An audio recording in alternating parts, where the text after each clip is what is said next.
nangangahoy, batiin mo din. Oh. Ate Jubilin, at saka si, Sino? Marilyn, Sino pa?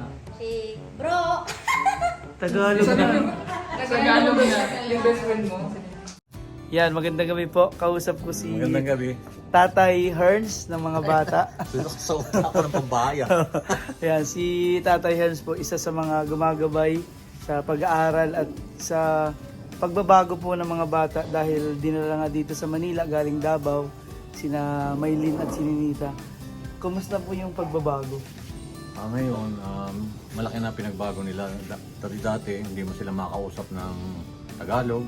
Lagi silang dalawa nag-uusap ng sa language nila. Ngayon, marunong na sila mag-Tagalog talaga. At saka, ang unang-una, hindi na sila masyadong nahihiya. Naharap na talaga sila sa tao. Oh, dahil sa mga school nila, Sa marami school din nila, mga marami classmate, rin sila. Oo. mga Tagalog na yung salita. Marami na. So nakakapagsalita na po sila. Lagi silang naanuhan din ni Ma'am Nida. At saka yung mga teacher niya. Yung mga teacher doon talagang natututukan din sila doon pagka bikan sila. Yan ang Ay sa gawaing bahay po. ay, lalo na. Basta sinabihan ni teacher na lagi maglinis, lalo na pag weekend. Yun ang unang-una na kailangan na yung talagang nila maglinis sila sa kwarto nila. Kada Tapos, bagong bangon. hindi naman kasi sa bagong bango, kasi siyempre sa ano yun. mag-aayos ng higaan. Mag-aayos ng Kasi higaan. di ba nakita Bago po umalis sila. namin. Nakita po namin doon sa Davao yung setup din siyempre nung bahay nila sa bahay po dito sa Maynila. Ibang-iba kasi doon talagang parang kahoy-kahoy lang po. Tapos pagbangon nila wala nang tatanggalin ng mga unan, wala naman sila mga unan. Lang, oh. Ay ngayon po, Hindi ko pa masabi yun kasi hindi pa ako nakarating doon sa lugar nila. yung mga pag-iimis nila ng Oo, yun. higaan nila. Yun. Oo, tsaka yung paghugas ng pinggan. Lahat, paglalaba, sila na rin naglalaban ng damit nila. At dati least kasi nung una, hindi diba, pa sila tinuruan marunong. sila ni Madam. Tapos umalis na ano nga si Madam na sabihin ko. Oh, nag-mission na sa nag-mission Batangas siya kasi sa maraming Batangas. ang kailangan sa Batangas. Kaya si Teacher Nida na lang lagi ang nagagad dyan. Tsaka ako, nag-ano rin ako sa kanila dahil ako rin naman ang naroon. Lalo-lalo na po dun sa mga yun, paghuhugas at ng pinggan, mga ganun na gawaing nila yun. bahay. Kasi sa school, naglilinis din kasi sa school eh. Ay yung mga gamit po nila, marunong na sila yung mga, di ba, pagkukutsara, may mga ganun. Dati ba kamay lang sila o Ay, kutsara? hindi, Marunong, kutsara talaga sila. marunong na sila. Oo. Kasi doon po sa napuntahan namin sa Davao, halos wala din silang gamit. Nagkukutsara na sila doon kasi yun ang tinuturo ni Ma'am Nida na kailangan matuto sila ng ganyan. Ay, yung minsan napunta kami sa restaurant dito sa Maynubali kung napanood ninyo. Oh, sa kainan. Oo, sa kainan doon.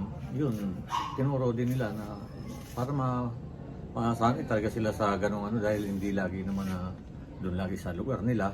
At yung nasabi kanina ni Sir Paul na tuloy-tuloy yung pag-aaral nila kaya pagbutihin nila yung pag-aaral nila.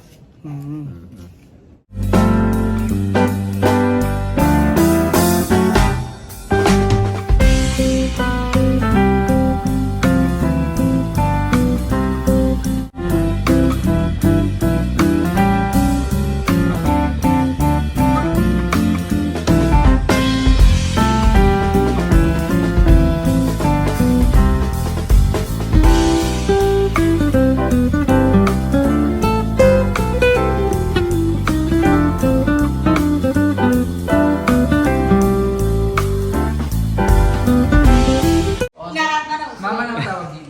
Sa kay Papa. Hi, Papa. Papa. Espanyol. Espanyol. Ay, Habla Papa. Espanyol. Ay, Papa. Ay, papa! Apa, magpapa ka doon. Tagalog. Hi, Papa. Tawag. Tawa niya. Nakita na mag-ama. Ay, si Mama, why? Oh, pagkakapala. Ay, mama. Ay, mama. Mama. Ay, mama. Dali kay mama. Hi, Mama. Timangelo. Mangilo. Hi, Daddy. Buddy. Wow, social. Buddy. Daddy. Ay, buddy. Bakit buddy? Buddy. Buddy. Kapatid. Buddy. Timangelo ba? Yung mga kasama ng pangangahoy, batiin mo din. Oh. Ate Jubilin, at saka si, Sino? Marilyn, Sino pa? si Bro. Tagalog Sabi mo, na. Tagalog na. Yung best friend mo. Ayan dito. Marami kasi. Marami. Tagalog na talaga siya. Oh. Tsaka yung mga ano niya, kasing lalaki na din niya. Hindi yan po kanilang nanay Yula and Malaki pa sa kanya. Daddy Paul. Tagalog na siya. Si Chabinita. Ang Jabilita. Si B, si Biam. Yee!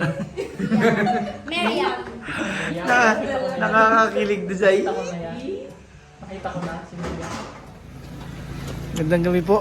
Hinatid na namin sina Sir Paul at si Madam Yula. So Sir Paul po ay papunta ng Davao. Balik na kami dito. Kasama ko po si Tito Herns. Ayun.